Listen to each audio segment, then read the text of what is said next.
When I was young, my family lived overseas. I lived in Indonesia for a few years. And my mother, she didn't have the money to send me where all the American kids went to school.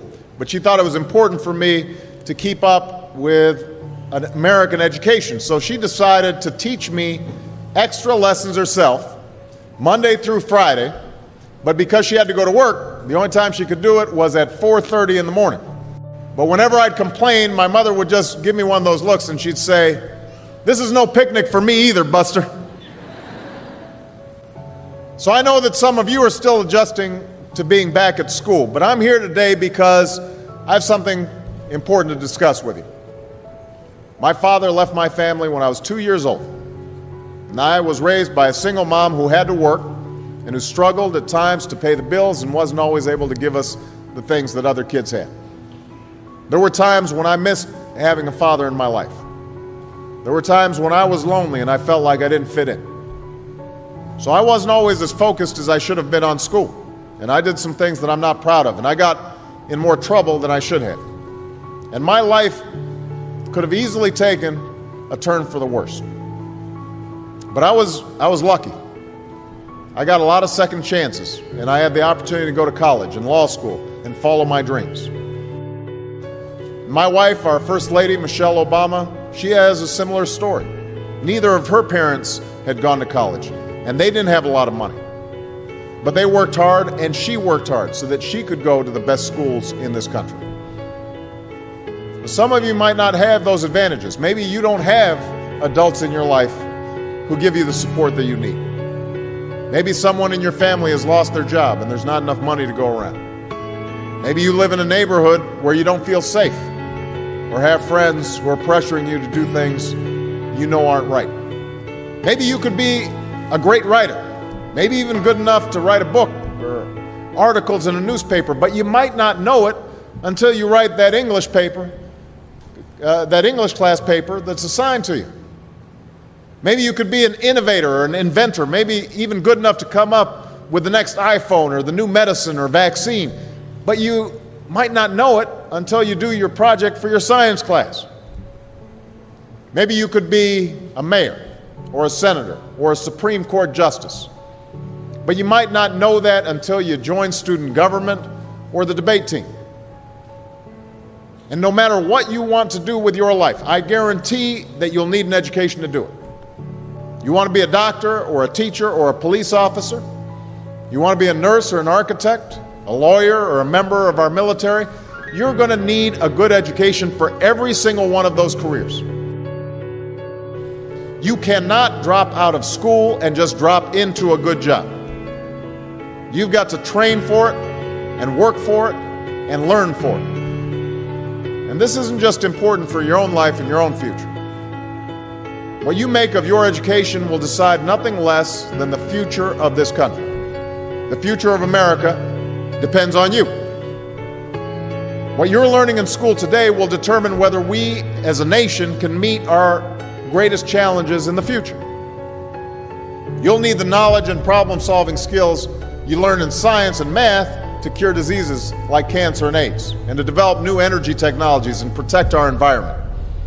You'll need the insights and critical thinking skills you gain in history and social studies to fight poverty and homelessness, crime and discrimination, and make our nation more fair and more free. You'll need the creativity and ingenuity you develop in all your classes to build new companies that will create new jobs and boost our economy.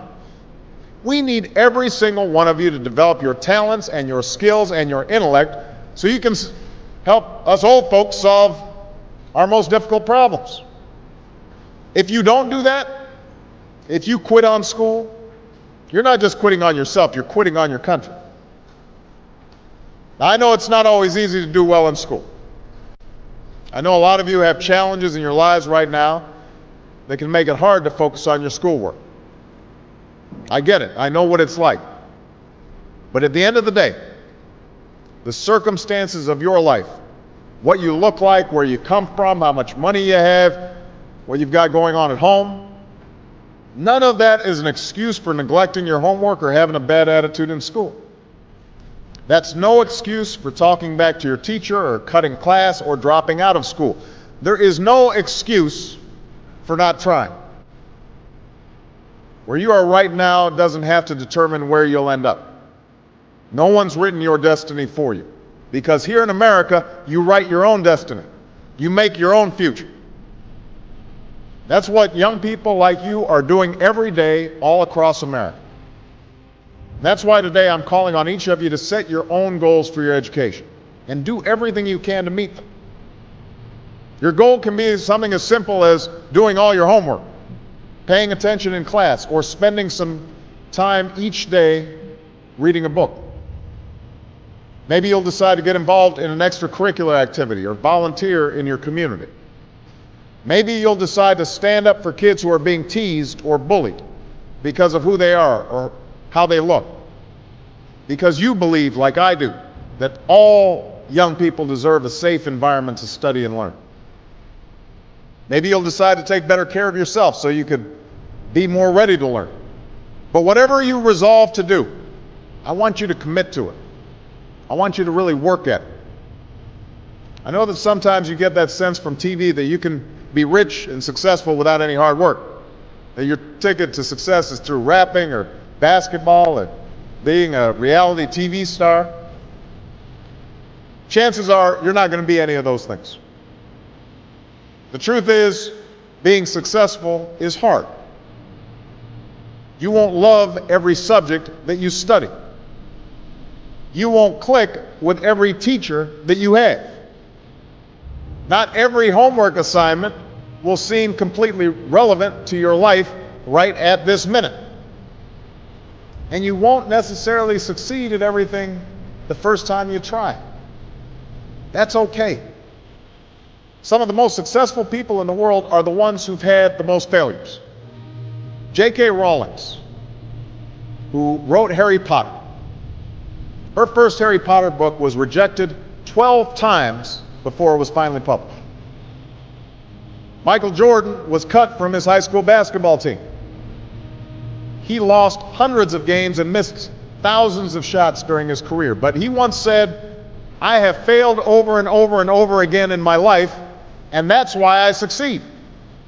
These people succeeded because they understood that you can't let your failures define you. You have to let your failures teach you. You have to let them show you what to do differently the next time.